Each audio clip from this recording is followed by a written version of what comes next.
Bonsoir, voici les titres de l'actualité de ce 8 avril. Au 16e jour des frappes menées par l'OTAN en Serbie et au Kosovo, nous examinerons dans ce journal les trois aspects du conflit. La situation humanitaire des centaines de milliers de réfugiés kosovars entassés dans des camps, déportés ou transportés contre leur gré. L'aspect strictement militaire et ses effets dévastateurs à Belgrade la nuit dernière, mais aussi le recrutement des séparatistes albanais de l'Utcheka. Enfin, les perspectives diplomatiques envisagées par les Européens avec l'ONU ou Moscou. Monsieur Lionel Jospin, Premier ministre que nous avons invité, s'expliquera et expliquera sur ces trois aspects l'engagement de la France. Dans l'actualité également, la colère des avocats contre les pratiques de certains juges d'instruction, dont Mme Eva Joly. Le départ de Pierre Albaladejo de la télévision à l'occasion du match France-Écosse de rugby, c'est samedi. Et puis l'installation, place de la Concorde à Paris, d'une réplique en toile peinte de la porte de Meknès pour célébrer le temps du Maroc en France. Bonsoir Monsieur Jospin. Bonsoir. Apparemment, vous faites plus rare, vous et M. Chirac, que M. Tony Blair ou M. Robin Cook. Vous choisissez une communication plus en retrait sur ce qui se passe en ce moment au Kosovo? J'ai pas vraiment l'occasion de regarder la BBC, pour être honnête, et donc de faire des comparaisons. Le président de la République s'est exprimé à plusieurs reprises, et au moins 2 fois de façon solennelle, en direction de tous les Français, pour donner le sens et la signification de ce que nous faisons dans cette crise où nous sommes engagés. Moi-même, j'ai eu l'occasion de répondre aux préoccupations, aux interpellations des parlementaires, de recevoir les présidents de tous les groupes politiques représentés à l'Assemblée et au Sénat. Et donc, si je suis là ce soir, c'est peut-être aussi parce que je me dis qu'un échange, à partir des questions posées par un journaliste, qui pose peut-être aussi des questions que les Français se posent à propos de ce conflit très complexe et difficile, est peut-être utile. Alors nous allons commencer par la situation des réfugiés. C'est sans doute ce qui choque, ce qui frappe le plus l'opinion publique actuellement, avec les réfugiés kosovars qui sont acheminés contre leur volonté dans le sud-est de l'Albanie, à Korça. Ils dénonçaient les brutalités policières dont ils ont été les victimes. Ils sont 14 000 rassemblés dans ce camp de Korça. Le haut commissaire des Nations Unies pour les réfugiés, Mme Ogata, reconnaît beaucoup de confusion dans l'aide internationale et se déclare très inquiète sur le sort réservé à des milliers de civils du Kosovo empêchés de fuir en raison de la fermeture des frontières par l'armée yougoslave. Cette armée a posé des mines le long de la frontière entre l'Albanie et le Kosovo. Reportage Benoît Duquesne et Didier Dahan. Ce n'est pas parce que la frontière est fermée depuis 2 jours qu'il ne s'y passe rien. Aujourd'hui, nous avons eu droit à une sorte de démonstration de minage version serbe. Une démonstration inutile puisqu'en principe l'ensemble de la frontière est déjà miné selon l'OSCE, mais une volonté évidente de montrer qu'ici, on se prépare à repousser une offensive terrestre. Le tout, force gestuelle à l'appui, un mélange d'injures et de saluts serbes. Quelques heures plus tard, une autre surprise. Un homme, un vieillard qui arrive seul du Kosovo. Il est visiblement épuisé et quand on l'interrogera un peu plus tard, il dirait être venu à pied de son village, à 20 km de là, malgré les Serbes qui tentaient de l'en dissuader. Quand je me suis approché de la frontière, les Serbes m'ont dit de retourner chez moi. Et moi, je n'osais pas leur dire que je n'avais plus de chez moi, qu'ils avaient brûlé ma maison, que je ne pouvais pas rentrer dans une maison brûlée. Mes garçons sont dans la montagne, je ne sais même pas s'ils sont vivants. Que se passe-t-il vraiment de l'autre côté de la frontière? C'est aussi l'une des préoccupations de Mme Ogata quand elle arrive à Koukes pour se rendre compte par elle-même de l'étendue du désastre. Est-ce que vous relevez des témoignages sur les exactions qui sont commises par eux? Vous pensez qu'il y a effectivement des massacres qui sont commis contre eux? Peut-être, mais je ne suis pas assuré parce que nous n'avons pas directement accès. Pas d'accès direct et pour cause. Pour l'instant, il faut se contenter des témoignages. Nous allons maintenant près de la frontière, entre l'Albanie et le Kosovo, à Koukes, dans le nord du pays. L'afflux massif des populations venues par tous les moyens du Kosovo et le gigantesque cafouillage dans l'organisation de leur accueil ont souvent séparé des familles. Les uns et les autres cherchent à se retrouver, à se regrouper, à savoir ce qu'est devenu un disparu. Reportage Anne Poncinet et Philippe Jasselin.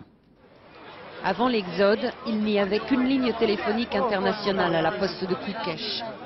Désormais, il y en a 2 de plus. 2 seulement pour plusieurs dizaines de milliers de réfugiés qui cherchent à rassurer leurs familles émigrées dans l'Europe entière. Nous, on est venus ici du Kosovo en famille. Mais mon fils, Vasily, qui est en Italie, ne sait pas qu'on est là. Tiens, c'est son numéro, ça. Et mon autre fils, je ne sais pas ce qu'il est devenu. Il est parti dans la montagne. Tout le monde ici cherche des informations sur tout le monde et par tous les moyens. C'est presque aussi vital que l'alimentation. Dans ce petit camp, une femme cherche ses 2 enfants, de 11 et 13 ans. Ça fait 6 jours qu'elle a été chassée de son village dans cette remorque bâchée, sans eux. Mes enfants, je les avais envoyés dans le village de ma mère pour qu'ils aillent à l'école, parce que là-bas c'était plus calme. Et quand nous avons dû partir, je n'ai pas eu la possibilité d'aller les chercher. Alors aujourd'hui, je ne sais pas quel est leur destin.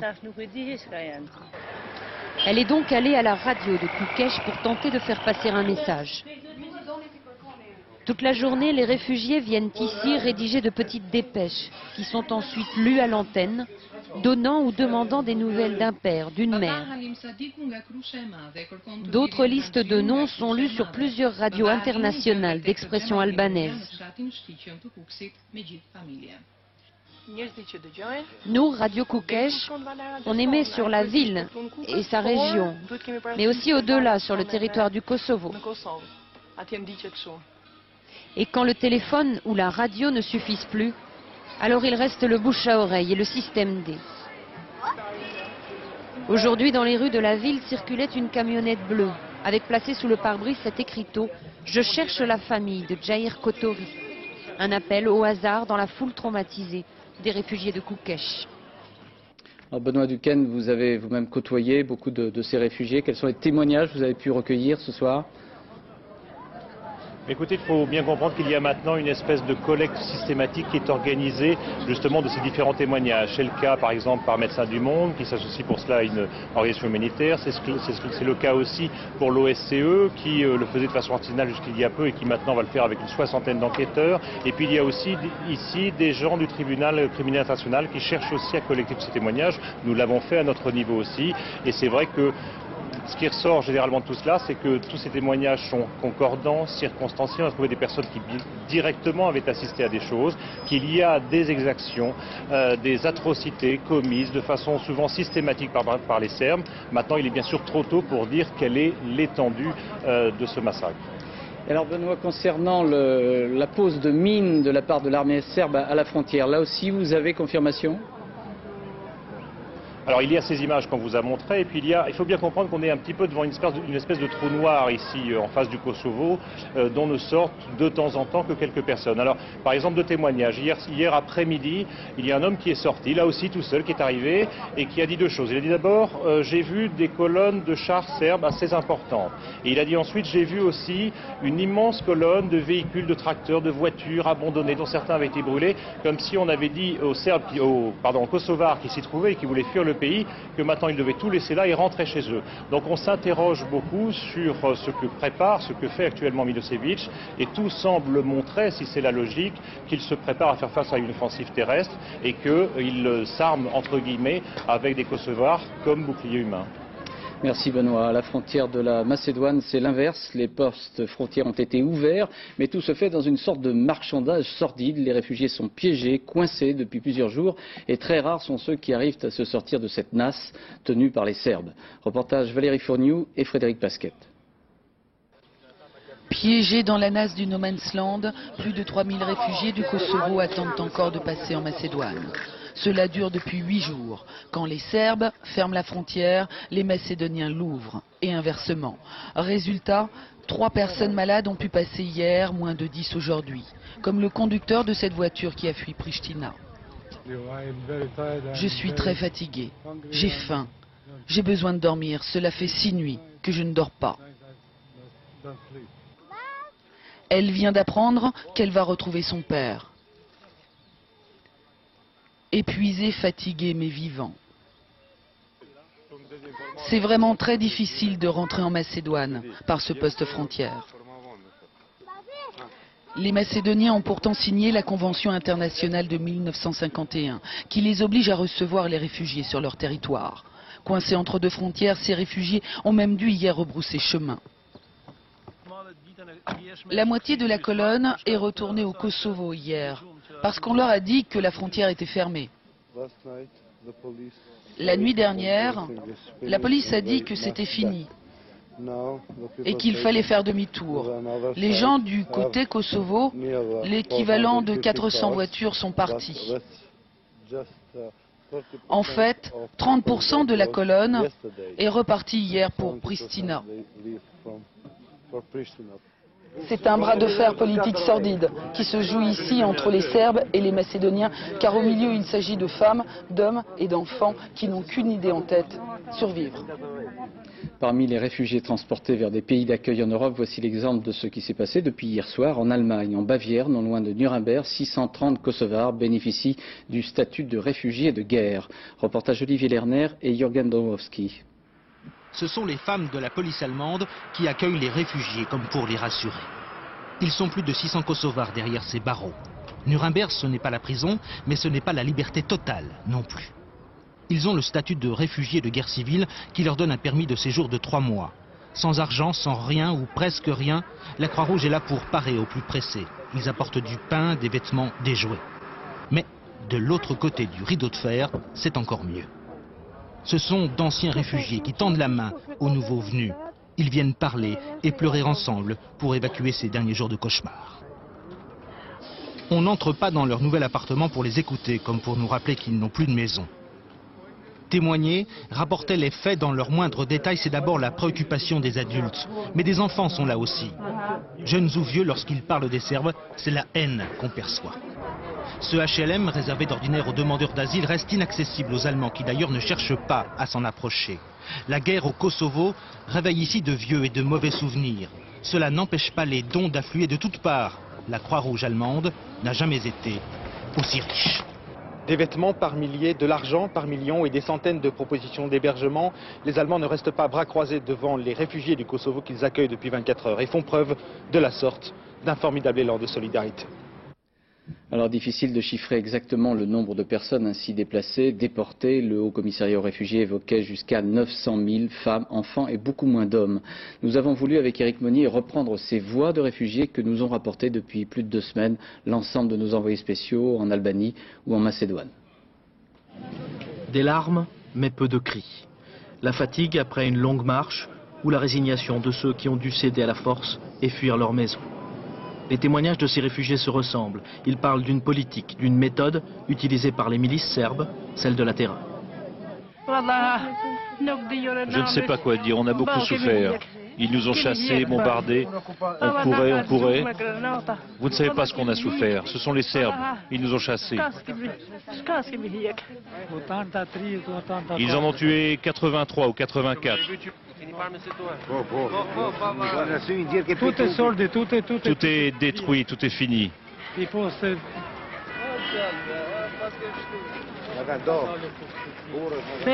Ils nous ont obligés à rester 7 heures comme ça, les mains sur la tête. Ils ont tué, massacré, crevé les yeux des enfants. Il y a 3 jours, j'ai vu 50 cadavres alignés dans les champs. 50 personnes, je vous dis. Il y en avait plein dans les fossés, éparpillés, au bord de la route. Sur les routes de l'Exode, en Albanie, en Macédoine, au-delà des mots, certains emportent avec eux les preuves de la barbarie. Les Serbes l'ont arrosé d'essence avant de craquer une allumette. De son groupe, il est le seul survivant. Et puis, les blessures que l'on ne voit pas. Qui saura jamais trouver les mots pour soulager le jeune Dren. La milice serbe est arrivée, ils ont fait sortir tout le monde, ils les ont montés au premier étage et devant l'enfant ils ont tué tout le monde un par un avec un pistolet. Et il restait sa petite sœur qui était vivante puisqu'ils en épargnent toujours souvent un enfant. Et ils ont mis le feu à la maison et comme lui il avait le bras éclaté avec les fractures ouvertes du bras, il a essayé d'aller chercher sa petite sœur et il n'a pas réussi à la porter. Selon le Haut Commissariat aux réfugiés, 620 000 personnes ont quitté le Kosovo depuis le début de la crise. Monsieur Jospin, ces images ont évidemment bouleversé l'opinion publique. Est-ce qu'on pouvait prévoir un tel exode, de telle cruauté? Est-ce qu'on avait déjà des informations? Est-ce qu'on a agi assez tôt? Tous ces témoignages montrent que nous ne sommes pas en présence d'une catastrophe naturelle et que ces déplacements massifs de population ne sont pas le résultat mécanique des frappes aériennes sur la République serbe. Ce qui a été l'argument des Serbes d'ailleurs à un moment. Nous y reviendrons, c'est le produit d'une politique systématique déployée par un régime contre ses propres citoyens. C'est ce que montre tout ce à quoi nous assistons. Est-ce qu'on pouvait anticiper là-dessus? Pas au point de déployer aux frontières du Kosovo, en Macédoine ou en Albanie ou au Monténégro, des milliers et des milliers de tentes qui auraient dit à M. Milosevic, mais allez-y, déplacez, déportez, faites fuir. Donc on ne pouvait pas donner ce signal. Par contre, ce qui est sûr, c'est que depuis que ces déplacements massifs ont eu lieu, la montée en puissance de l'aide internationale, de l'aide européenne, et la France y prend toute sa place, a été considérable et rapide. Et c'est donc maintenant que nous devons faire face. Mais le responsable de cette situation et de tout ce qu'elle entraîne, c'est le régime serbe, c'est M. Milosevic. L'aide internationale se met en place, mais il y a des colis qui sont stockés sur certains stocks. On a l'impression que l'organisation humanitaire n'est pas très efficace. Non, je ne le crois pas. Il faut que vous vous rendiez compte de ce que ça représente, des centaines de milliers d'hommes et de femmes qui arrivent en quelques jours dans des pays comme la Macédoine et l'Albanie. La Macédoine et l'Albanie sont des pays pauvres. Pour les Albanais, ils reçoivent d'une certaine façon des frères. Pour les Macédoniens, c'est un déséquilibre démographique très important. Ils n'ont pas de ressources et ils doivent faire face. On peut comprendre leurs réactions, et notamment les réactions macédoniennes. On ne peut pas les accepter. Et j'ai écrit personnellement des brutalités policières, non, des je peux pas, forcés. oui, ou de la volonté de se débarrasser au plus vite de ce qui est effectivement un drame humain pour un pays aussi pauvre. Imaginez que nous soyons confrontés, nous, à cette situation. Et j'ai écrit au Premier ministre macédonien pour lui dire qu'il devait respecter, que son gouvernement devait respecter, malgré les difficultés que je comprends, les règles du droit international en ce qui concerne l'accueil des réfugiés. Et que nous l'aiderions, par contre, à le faire. Et donc nous avons proposé à la Macédoine une aide directe sur le plan économique et budgétaire. Cependant que, naturellement, la France a été, je crois, au premier rang pour déployer ses forces de façon à faire face aux réfugiés en Albanie ou en Macédoine. Alors sur l'accueil des réfugiés, dans un premier temps, la France a semblé dire nous, non, on veut une aide sur place, mais pas ici. Et puis vous avez modifié un peu votre discours en vous adressant aux députés en disant bien sûr que la porte est ouverte, si ça sera géré, j'irai de manière très parcimonieuse. Est-ce que c'est ce qu'on peut penser de l'attitude de la France? Nous accueillons ici et nous aidons là-bas. Nous avons été les premiers à organiser des ponts aériens, des transports d'hélicoptères pour apporter de la nourriture, pour apporter du soutien. Nous avons massivement mobilisé le budget de l'État, 225 millions de francs. J'admire le courage, la force avec laquelle les organisations humanitaires, les soldats français présents, par exemple, en Macédoine, interviennent encore aujourd'hui. Et puis, nous accueillons. Nous sommes prêts à accueillir. Et il y a en même temps un formidable mouvement de nos concitoyens, de nos compatriotes, un mouvement volontaire d'émotion pour apporter des secours ou éventuellement pour accueillir. Mais je crois que le message central que nous devions faire passer au moment où nous sommes dans une confrontation militaire et politique face au régime de Milosevic, c'est que notre volonté n'est pas de disperser ces hommes et ces femmes à travers toute la planète. Notre volonté n'est pas de les écarter de chez eux, des frontières auprès duquel ils sont. Notre volonté, au contraire, est qu'ils retournent chez eux. Et moi, ce que je constate tout simplement, c'est que les autres pays européens sont en train de rejoindre la position française. Ils se sont alignés après explication sur la position de la France. Oui, je crois que parce qu'ils ont compris qu'elle était fondée en raison, tout en restant humaine, puisque nous remplissons notre rôle d'accueil, je l'ai dit, que ce soit au titre de l'asile territorial, que ce soit au titre de l'asile politique, ou que ce soit au titre d'une aide médicale dans nos hôpitaux. Quel sera le statut de ces réfugiés? Mais le statut sera...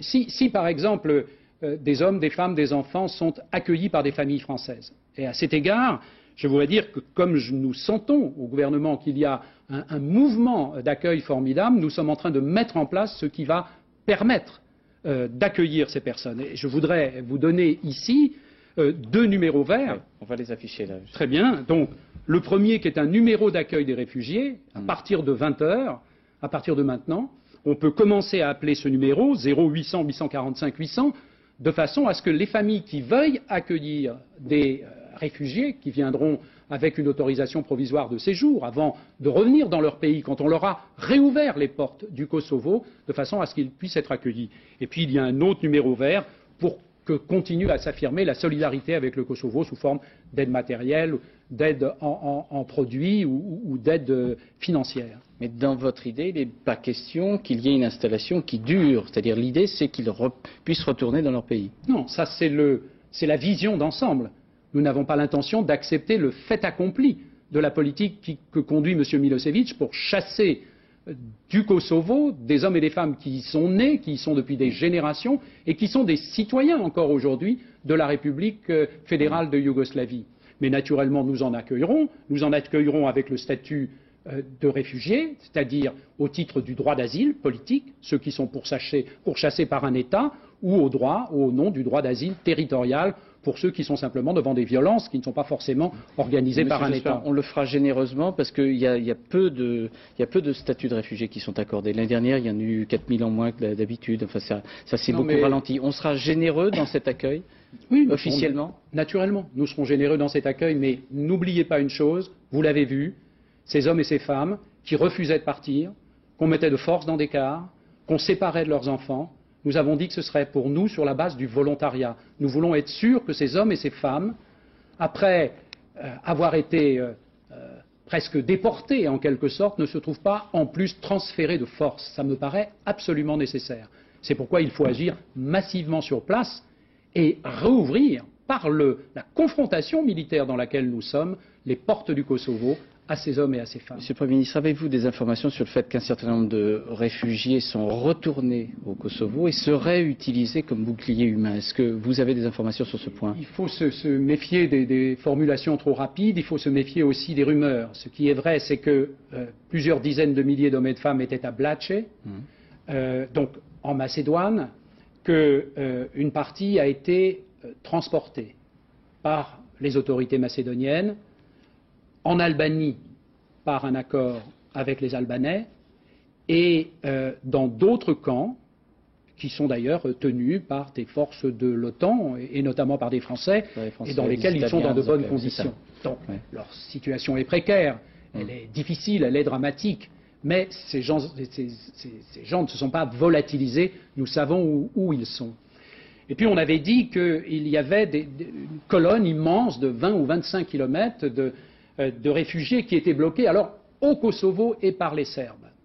Les photos satellites très précises que nous avons par nos avions Mirage ou bien par notre système Helios ont montré qu'il n'en était rien. Il semble effectivement que plusieurs milliers d'entre eux soient retournés dans leur village. Nous ne savons pas encore aujourd'hui dans quelles conditions. Voyons maintenant, Monsieur le Premier ministre, le deuxième chapitre, l'aspect militaire. La nuit dernière, l'OTAN a procédé à des bombardements intensifs visant le centre de la capitale Belgrade. Selon l'OTAN, les opérations militaires continuent du côté serbe en dépit d'une annonce faite par Slobodan Milosevic d'un cessez-le-feu unilatéral. Les avions de l'OTAN ont ciblé sur la capitale, mais aussi à Pristina et sur des lieux plus inattendus. Commentaire François Cornet.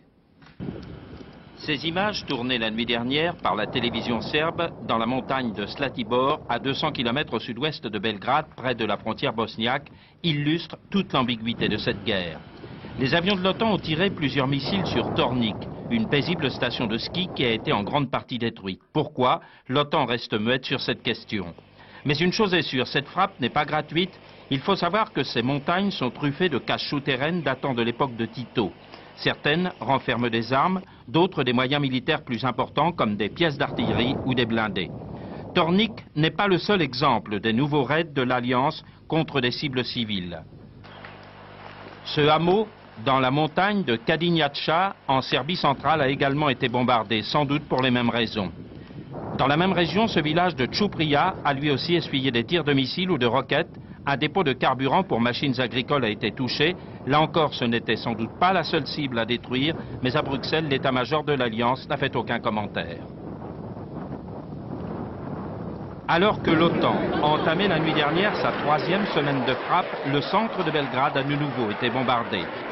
La cible principale était l'ancien quartier général des forces armées yougoslaves, un bâtiment situé sur l'axe principal de la capitale à quelques mètres seulement du siège du gouvernement serbe et de plusieurs ministères.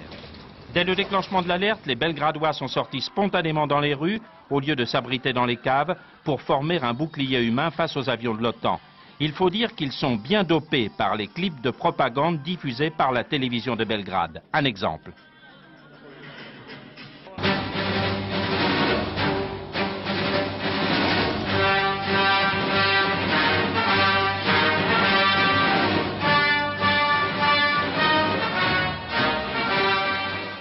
Plusieurs télévisions occidentales ont diffusé aujourd'hui ces images de Pristina, la capitale du Kosovo, dévastée selon Belgrade par les frappes aériennes et visitée hier sous escorte serbe par des journalistes étrangers. Ce soir, l'OTAN dément avoir causé tous ces dommages et en rejette la responsabilité sur les forces serbes. Et ce soir, Jean-Marc Ilouz, selon l'OTAN, il y aurait des indices de ralentissement des forces serbes, de l'activité des forces serbes. Vous savez, Claude, vous le savez bien, l'OTAN avait une stratégie pour imposer la paix. Elle doit l'adapter pour essayer de gagner une guerre qui ne dit pas son nom contre un dictateur, je cite, mais sans cibler sa population civile. Une population civile qui, on l'a vu tout à l'heure, semble pour l'instant le soutenir. Alors c'était un pari que les militaires ne pouvaient pas gagner en 15 jours, surtout sans troupes au sol, et qu'on peut dire aujourd'hui qu'après 15 jours de bombardement, le premier résultat perceptible, c'est que même si les Serbes ont réussi largement à économiser ou à cacher leur potentiel, surtout en matière anti-aérienne et en matière de blindés, ils n'ont plus désormais la liberté totale de manœuvrer leur potentiel à leur guise et de s'approvisionner facilement. Alors bien sûr, ce n'est pas un résultat suffisant pour les militaires de l'OTAN, mais ce n'est pas sans importance psychologique. Pour la première fois depuis 10 ans, l'appareil militaire et répressif de Slobodan Milosevic n'est plus le seul maître du destin de la Yougoslavie. Alors les militaires en tirent deux leçons. D'abord, pas question de s'arrêter au milieu du gué. Deuxièmement, pas question non plus de se précipiter sur une invasion, sur une opération terrestre, ce qui n'empêche pas de la préparer pour le cas où les politiques le décideraient, notamment pour, comme le disait tout à l'heure M. Jospin, réouvrir les portes du Kosovo.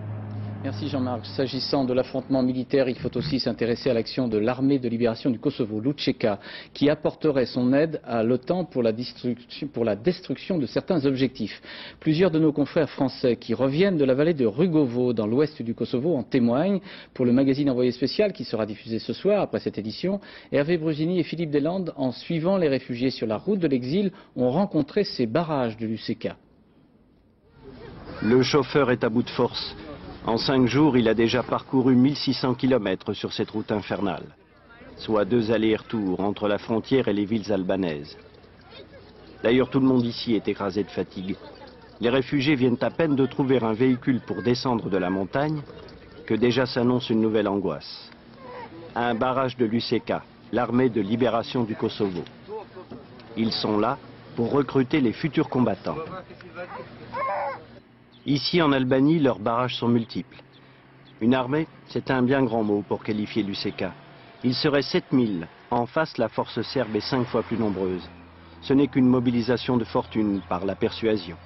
Parmi ces sergents recruteurs, l'un d'eux a vécu en Suisse et il enrôle tous les hommes en âge de se battre. Mais c'est jusqu'à quel âge? Depuis 18 ans jusqu'à 55. 18 à 55. Ouais. Ils sont obligés. Ils sont obligés. Ouais. C'est la guerre. Ouais. Dans le bus, est-ce la présence de notre caméra ou pas, l'UÇK ne fera que passer. On respire. Les hommes ne repartiront pas se battre dès maintenant. C'est donc aujourd'hui le 16e jour des frappes engagées par l'OTAN et l'on peut maintenant dresser un bilan provisoire sur l'effet de ces frappes et la destruction présumée du potentiel de l'armée yougoslave. Commentaire Richard Binet. Il est 20h, mercredi 24 mars. Belgrade bascule dans le noir. Quelques minutes plus tard, les premiers missiles Tomahawk s'abattent sur la capitale. L'opération Force déterminée a commencé. Le premier objectif des forces de l'OTAN est de sécuriser l'espace aérien yougoslave. Défense aérienne, pistes d'atterrissage, centres radars sont pilonnés. En quelques jours, 50 à 60 sites sont touchés par des missiles. La même semaine, 30 MiG, la moitié de la flotte aérienne serbe, sont détruits au sol ou abattus par la chasse alliée. L'OTAN perd un seul appareil mais de taille, un F-117, un avion furtif, pourtant réputé indétectable. La résistance des forces antiaériennes yougoslaves surprend les Alliés. Les missiles fixes ont été détruits, mais il reste ces rampes de lancement mobiles, beaucoup plus difficiles à localiser. Second temps, les forces alliées s'en prennent aux positions de l'armée serbe. Cette fois, il s'agit d'affaiblir le potentiel militaire yougoslave. À Pristina, le quartier général de la police est détruit.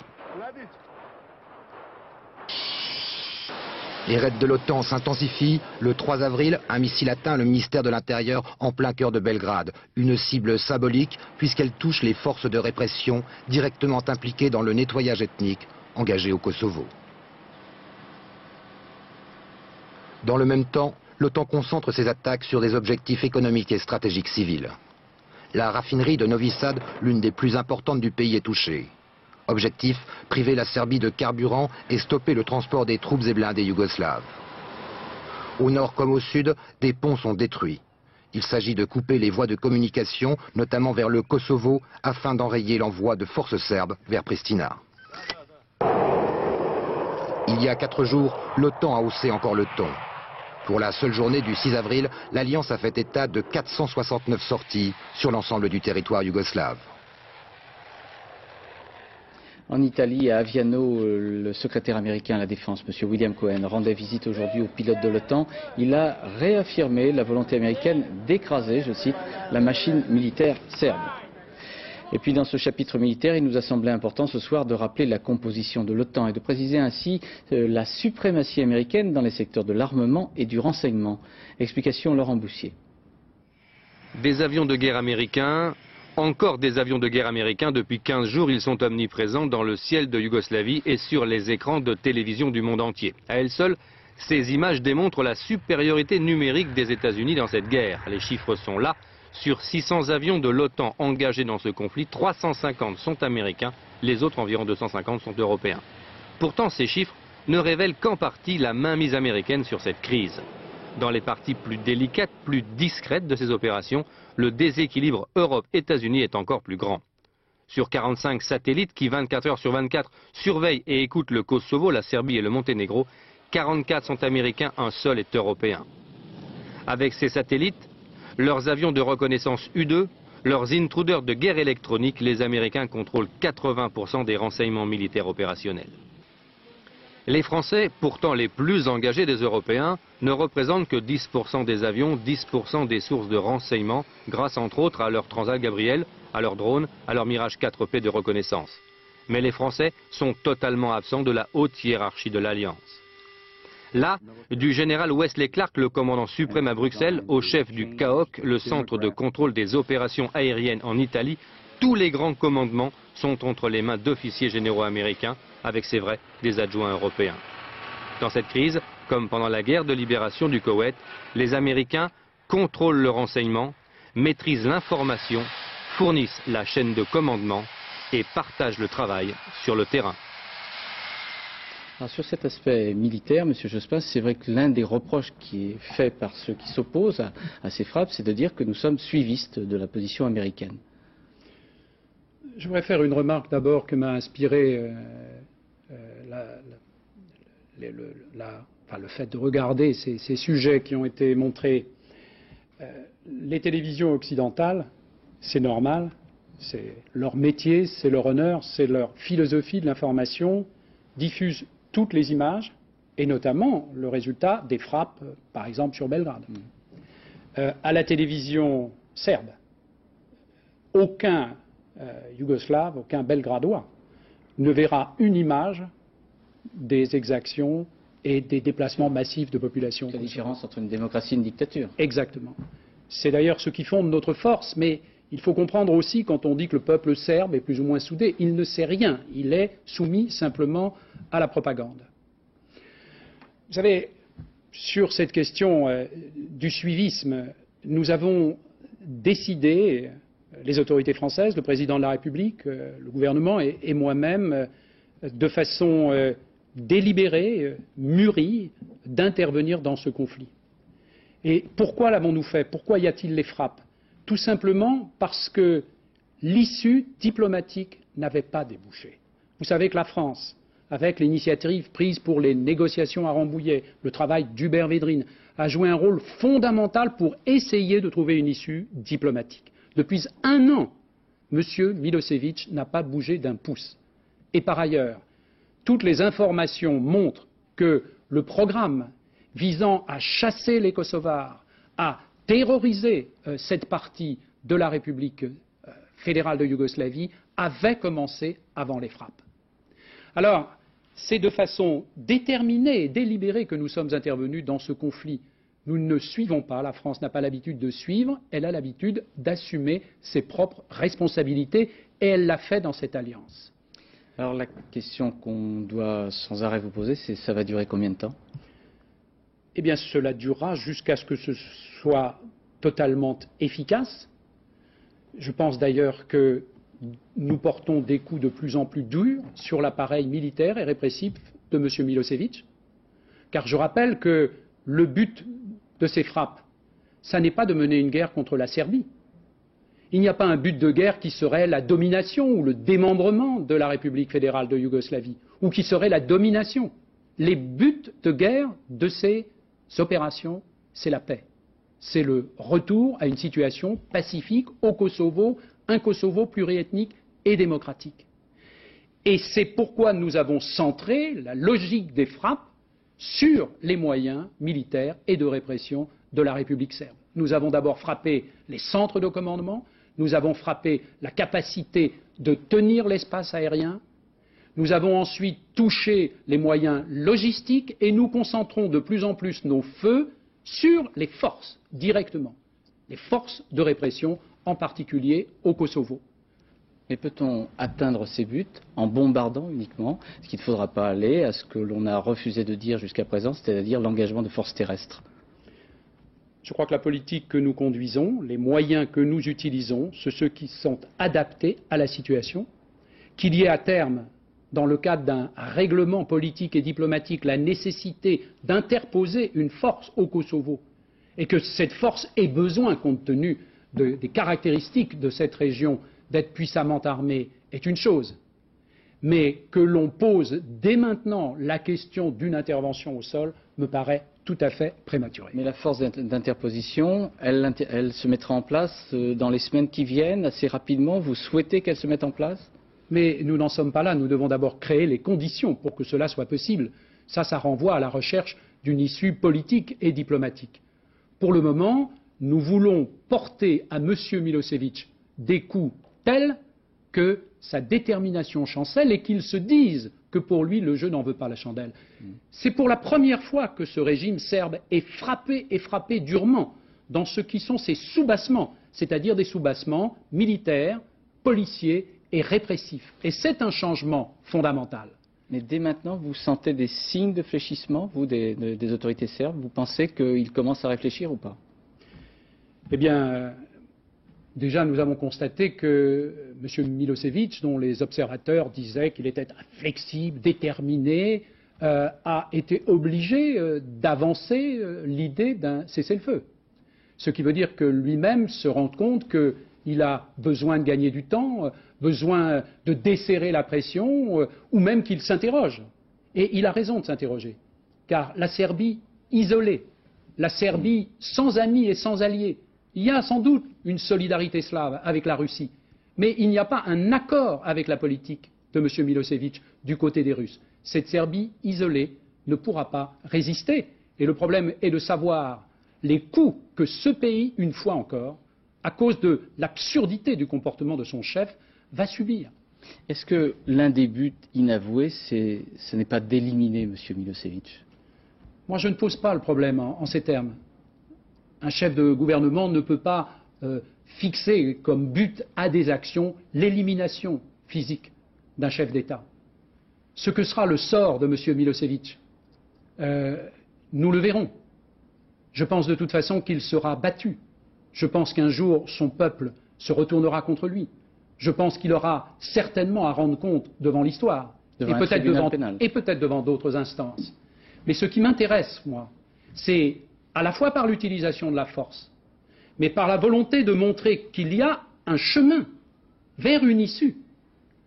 Nous réglions le problème auquel est confronté le peuple kosovar aujourd'hui. C'est ça qui m'intéresse. Et il faut bien comprendre que les bombardements de l'OTAN pourraient cesser du jour au lendemain. Vous avez parlé d'une 15e nuit, mais il pourrait très bien ne pas avoir de 16e ou de 17e nuit si M. Milosevic répondait aux questions très précises que nous lui avons posées. Nous n'avons pas dit non, la France en particulier n'a pas dit non à cette annonce unilatérale de cessez-le-feu. Insuffisant. Non, nous avons répondu par des questions. Êtes-vous d'accord pour cesser toute répression au Kosovo? Êtes-vous d'accord pour retirer les forces militaires et de répression serbes? êtes-vous d'accord pour accepter le retour des réfugiés?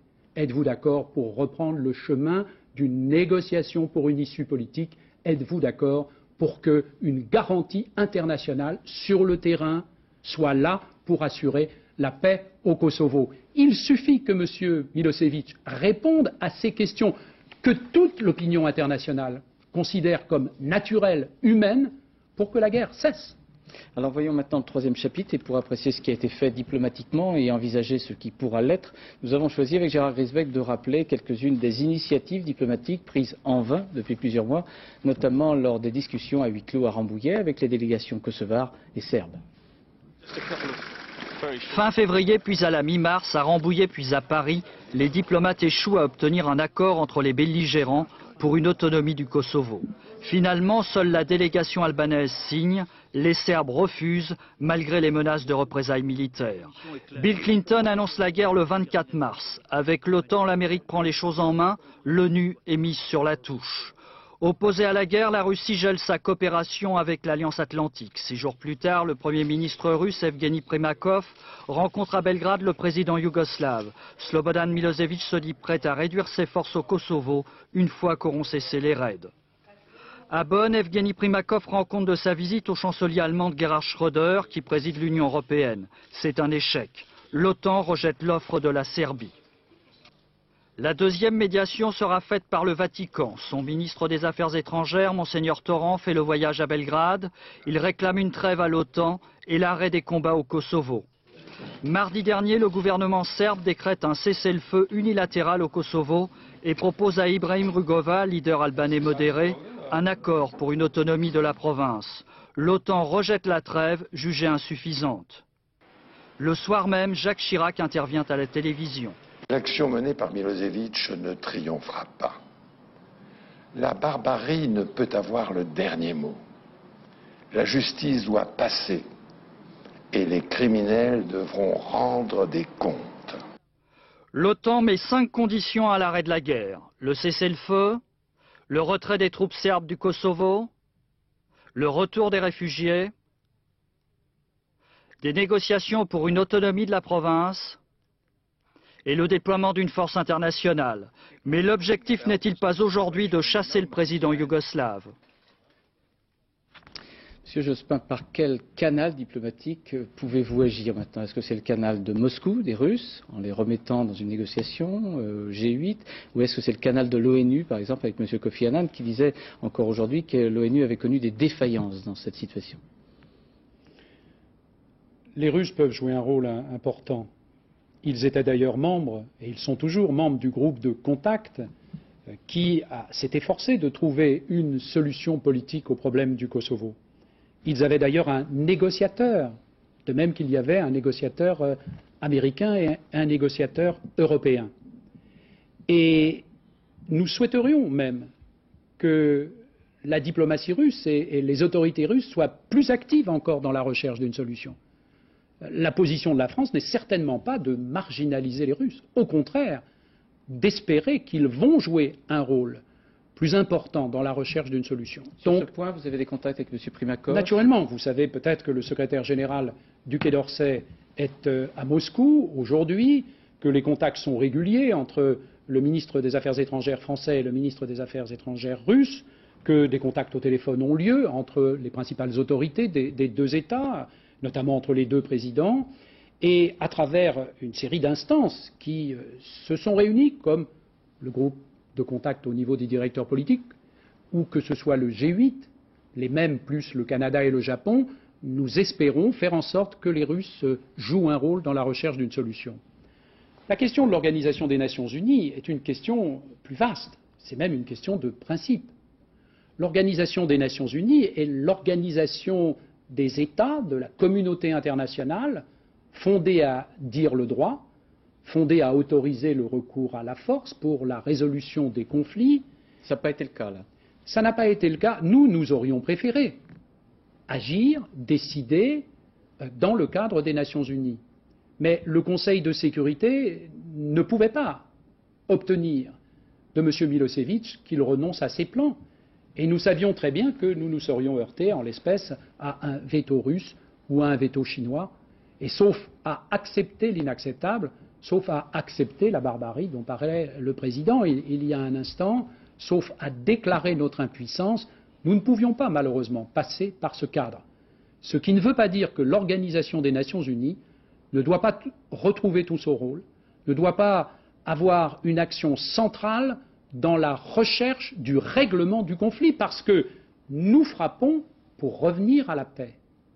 Nous frappons pour amener M. Milosevic ou d'autres à la table de négociation, et lorsqu'il y aura à définir la solution politique et diplomatique et lorsqu'il y aura à la garantir, nous pensons, je pense personnellement, c'est aussi la pensée du président, que l'Organisation des Nations Unies doit jouer un rôle essentiel. Mais ça veut dire que vous souhaitez que M. Kofi Annan aille à Belgrade, rencontre M. Milosevic, qu'il y ait des contacts, qu'on puisse interrompre les bombardements pour ces contacts? Nous n'interromprons pas les bombardements. Il faut comprendre que renoncer unilatéralement aux frappes serait figer la situation aux conditions de M. Milosevic.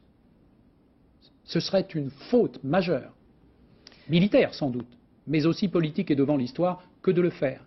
Mais je l'ai dit, à tout moment, M.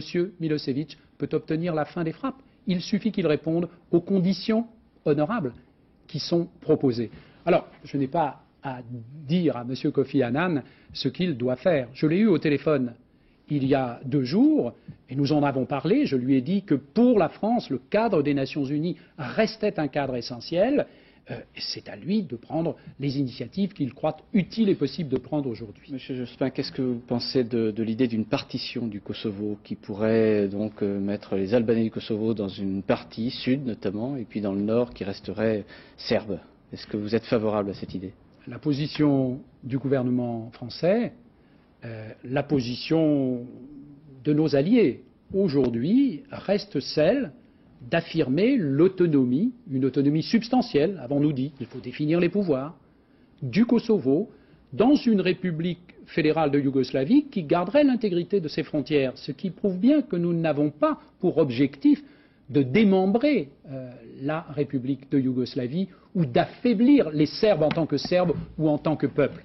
Ça reste notre objectif, un Kosovo pluriethnique comme il est, un Kosovo démocratique, un Kosovo où les forces politiques peuvent s'exprimer librement sans recours à la violence. Voilà notre objectif. Il est trop tôt maintenant pour s'en fixer d'autres. Mais l'histoire va marcher et nous verrons. Diriez-vous, Monsieur Jospin, que c'est une guerre morale? Ça n'est pas une guerre, ce sont des frappes. Tous les éléments et les instruments de la guerre ne sont pas employés aujourd'hui, mais c'est certainement des frappes menées au nom du droit, et donc certainement fondées, oui, sur une conception de la morale, je dirais aussi sur une conception de la civilisation, sur une vision de l'Europe. Nous sommes à la fin du XXe siècle. L'Europe a retrouvé la paix depuis 50 ans. L'Europe, c'est une Europe de l'Union européenne qui règle des problèmes économiques, sociaux, culturels, dans la concorde, sans que les intérêts nationaux soient oubliés, mais les différends étant réglés pacifiquement, par le dialogue, par la discussion dans une communauté.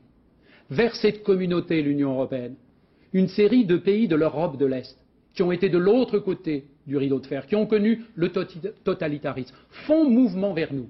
Et puis, il y a, presque singulière dans son espèce, cette Serbie, dominée par un régime despotique, autoritaire, raciste, xénophobe, et il faut que le peuple serbe ressente aussi pour lui la nécessité de se dissocier de ce leader pour s'ouvrir un espace dans l'Europe démocratique. C'est ça la question fondamentale que nous faisons.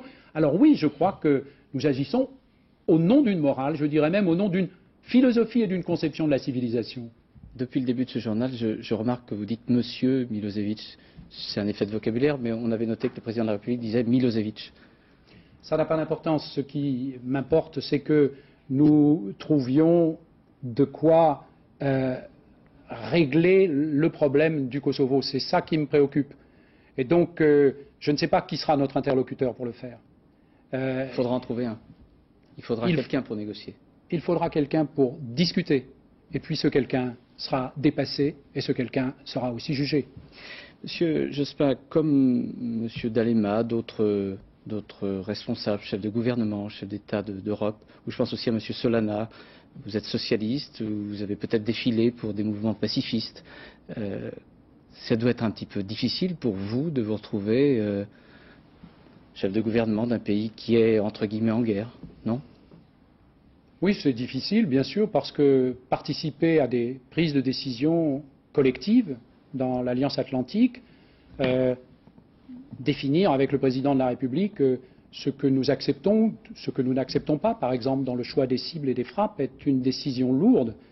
Mais pour le socialiste que je suis, pour l'homme de paix que je suis, quand je vois ce qui se passe au Kosovo, quand je vois les souffrances de ces hommes et de ces femmes et de ce peuple, quand je vois ce que représente la politique de M. Milosevic, une politique ancienne, une politique archaïque, une politique violente qui n'a plus sa place dans l'Europe d'aujourd'hui, je n'ai pas de trouble en tant que socialiste. J'ai au contraire la conviction profonde d'agir pour le droit et dans un sens positif. Et d'ailleurs, ceux qui critiquent les frappes ne proposent pas d'alternative. Y compris ceux qui sont dans votre gouvernement. Vous voyez, il y aurait un problème si sur la nature du régime de M. Milosevic, sur la caractérisation de la politique qu'il conduit, notamment de déportation, sur la philosophie qu'il anime, si sur ces questions il y avait des divergences au sein de mon gouvernement, alors oui, il y aurait un problème majeur. Mais ça n'est pas le cas. Nous avons la même condamnation, le même jugement, la même analyse. Il y a divergence sur les moyens, mais comme je le disais, il n'y a pas d'alternative haute qui ait été proposée, parce que l'alternative, c'est la négociation. Mais la négociation, c'est d'où nous venons, pendant un an, sans que rien ne débouche. Qu'est-ce qui reste comme temps ou comme liberté de préoccupation pour un Premier ministre quand on est dans une telle situation pour gérer les autres affaires de la France? C'est vrai que par rapport à la situation dans laquelle je me trouvais encore il y a quelques semaines, centré sur des problèmes intérieurs, certes me préoccupant de la négociation européenne, d'Agenda 2000, à laquelle le gouvernement a beaucoup travaillé, certes préoccupé d'un certain nombre de dossiers diplomatiques sur lesquels le gouvernement et ses ministres a des responsabilités aux côtés du président. Mais il est clair que depuis 15 jours, le Kosovo non seulement occupe beaucoup de mon temps, mais aussi imprègne ce que je suis, me charge d'émotions, de préoccupations et d'une forte responsabilité. Pour autant, comme j'ai eu l'occasion de le dire, la France doit continuer à être gouvernée. Les problèmes tels que le chômage, la réduction du temps de travail, la couverture universelle pour ceux qui jusqu'ici ne peuvent pas accéder aux soins de santé, la modernisation de la société avec le PACS que nous venons de voter à l'Assemblée nationale, la préparation du projet de loi de finances pour l'an 2000, tout ça, naturellement, nous continuons à y travailler activement. Dernière question, il paraît que vous entendez très très bien avec M. Chirac en ce moment. Le Monde fait toute une page pour dire que l'entente est parfaite. Le jour où ça sera fini, le plus rapidement possible, ça va être compliqué à nouveau de s'affronter, non? Je n'ai pas eu l'impression que c'était tellement ce que nous faisions.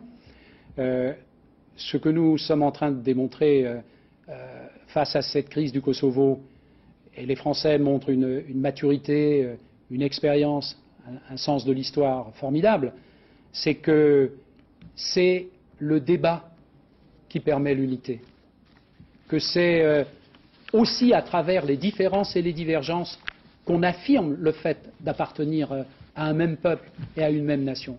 Alors ce n'est pas un problème. Si le débat est possible en temps de guerre ou en temps de frappe, pourquoi le débat devrait-il inquiéter lorsque nous aurons gagné et lorsque, surtout, la paix et la démocratie auront gagné au Kosovo? Merci M. Jospin d'être venu dans ce journal. Alors on évoquait tout à l'heure l'aide humanitaire, l'aide très forte, l'organisation un peu partout en France en faveur des Kosovars, beaucoup d'associations, d'organisations non gouvernementales, mais aussi en faveur des habitants de la capitale, Belgrade, éprouvés par les bombardements. À quelques jours de la Pâque orthodoxe, nous avons pu le constater dans les milieux serbes à Paris, avec le reportage d'Olivier Sainte-Marie et Frédéric Basile. Ces cartons d'aide humanitaire sont destinés aux Serbes. Depuis lundi, chacun apporte des vêtements, de la nourriture ou des médicaments qui partiront prochainement pour la Yougoslavie. Irina revient de Belgrade, où elle a donné dimanche un récital de piano et elle a pu mesurer les besoins de la population. Il manque des médicaments, c'est évident. Et ils se sentent très humiliés, alors il manque d'un sens de... C'est aussi des êtres humains comme tous les autres dans la planète et c'est aussi des victimes de cette guerre. À quelques mètres de là, ils sont nombreux à venir prier chaque jour pour leur famille restée là-bas. Ils prient également pour l'arrêt des bombardements qui ont eu pour effet, selon eux, de renforcer le pouvoir de Slobodan Milošević. Le fait du bombardement, le peuple serbe se trouve complètement uni pour défendre son pays. Il n'y a plus de différence entre les partis. La jeunesse que vous voyez organisant des concerts au centre de Belgrade, faisant la chaîne sur les ponts pour qu'ils ne soient pas bombardés ou pour tomber avec le pont s'il est bombardé, c'était les mêmes jeunes gens qui manifestaient il y a 2 ans contre Milošević. La messe du Vendredi Saint célébrera la mort du Christ. Celle de dimanche sera consacrée à la résurrection, mais aussi à la commémoration du jour de Pâques 1944. Ce jour-là, les Américains avaient bombardé Belgrade. J'évoquais les nombreuses organisations non gouvernementales qui collectent des colis ou de l'argent, notamment ici, nous allons le voir, c'est à Lille. Et il y a plusieurs organisations qui le font un petit peu partout en France, de manière spontanée. On collecte des colis alimentaires. Je vous rappelle les 2 numéros de téléphone, numéro vert, Monsieur Jospin les indiquait tout à l'heure.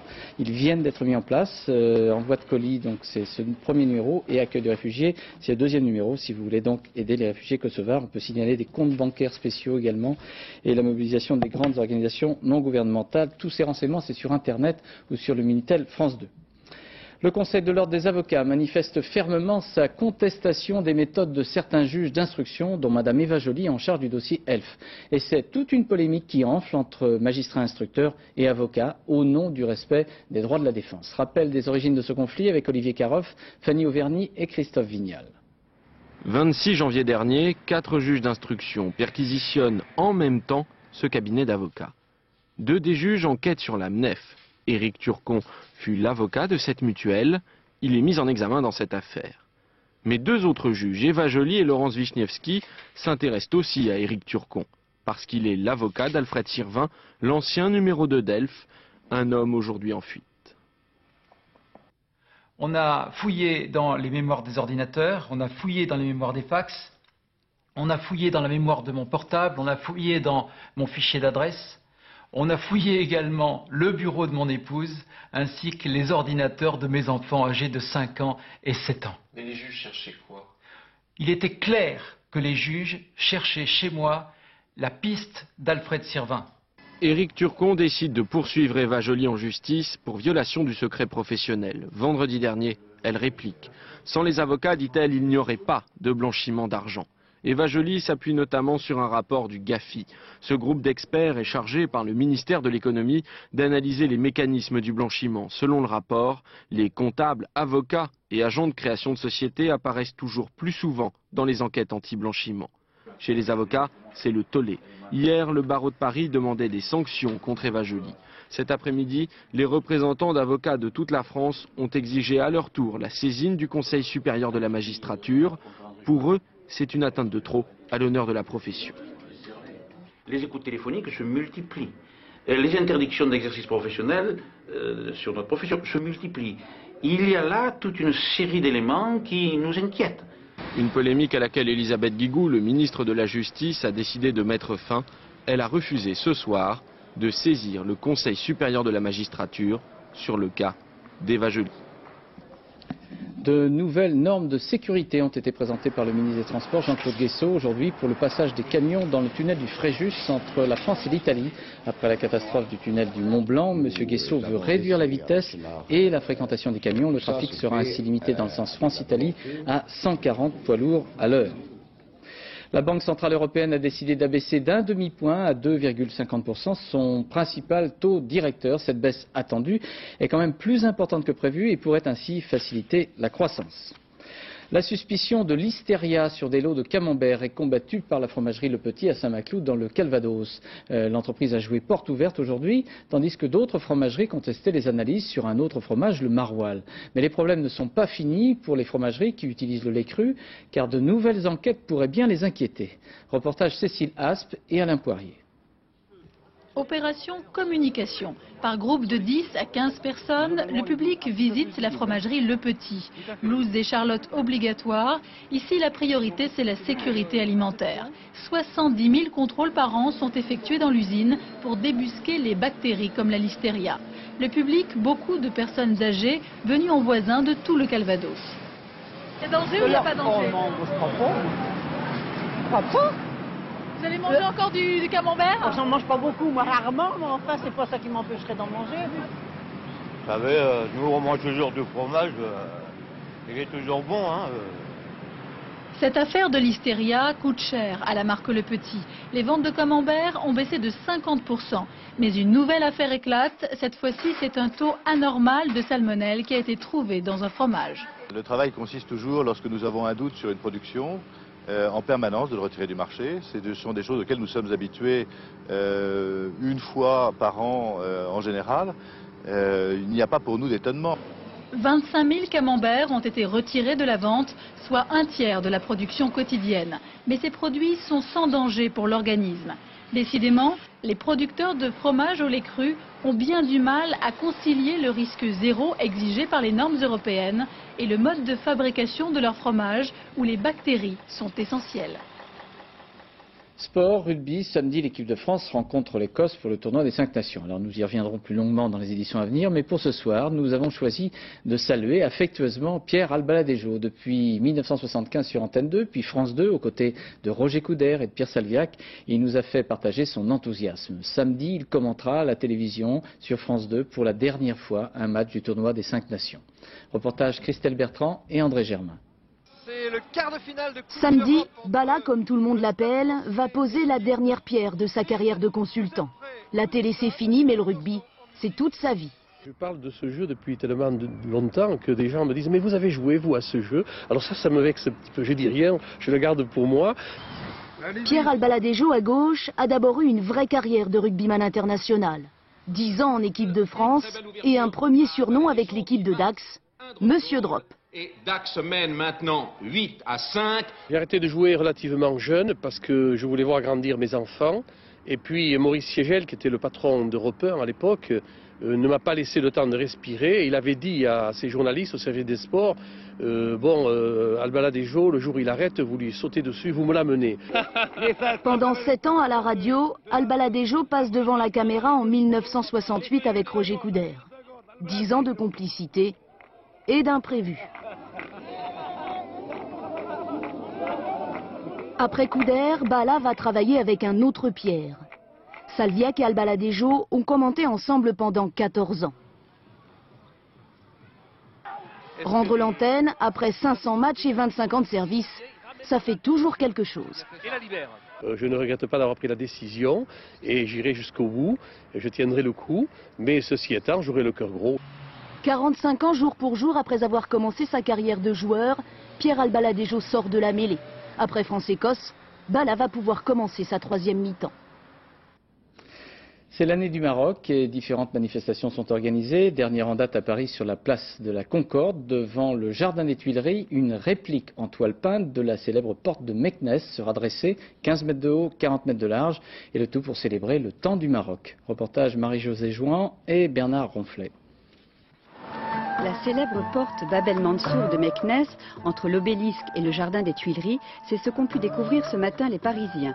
Une réplique aux mêmes dimensions que la porte de l'ancienne cité impériale, construite par le sultan Moulay Ismaël, un contemporain de Louis XIV qui partageait avec le roi Soleil le même goût du grandiose et dont il voulait épouser la fille, la princesse de Conti.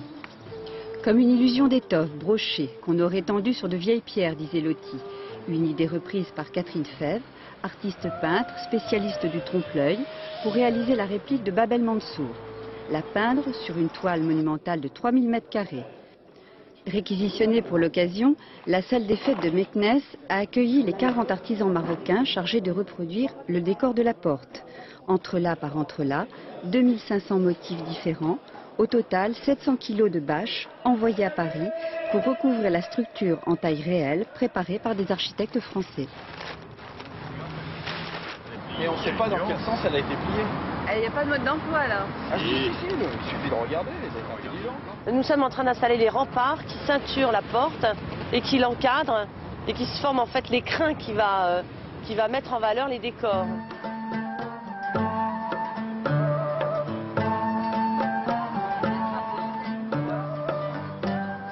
Sur 15 mètres de hauteur, 40 mètres de largeur, une architecture éphémère qui rejoindra son pays natal dans 3 mois.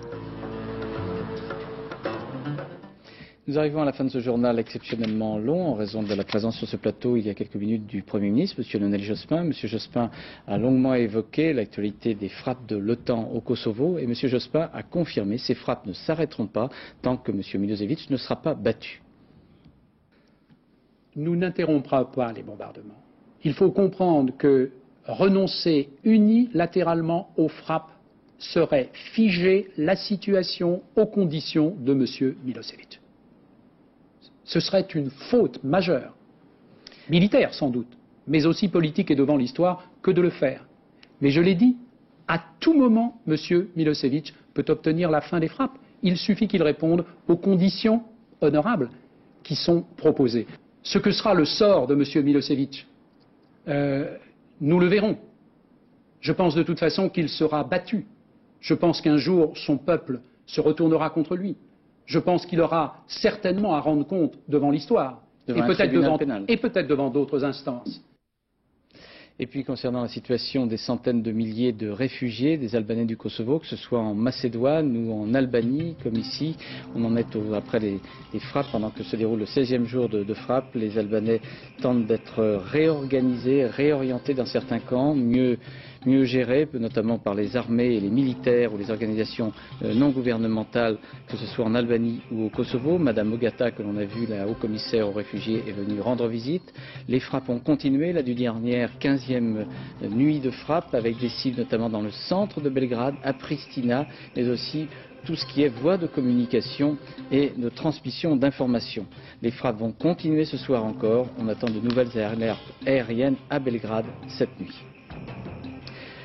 La météo, c'est dans quelques secondes avec Sophie Davant. Le point route, c'est avec Valérie Maurice pour suivre. Et puis dans quelques instants, donc envoyé spécial, le magazine de Paul Naon et Bernard Benjamin, avec notamment tout un long document sur le Kosovo et l'exode des réfugiés. À 0h40, le journal de la nuit vous sera présenté par Laurence Ostolaza. Demain à 7h50, dans les 4 vérités, Marie-Pierre Farkas recevra M. Paul Quilès, ancien ministre de la Défense. Il sera en direct de Cordes-sur-Ciel dans le Tarn. À 13h, vous retrouverez Rachid Arabe et à 20h, Béatrice Schoenberg. À lundi, bonsoir, merci.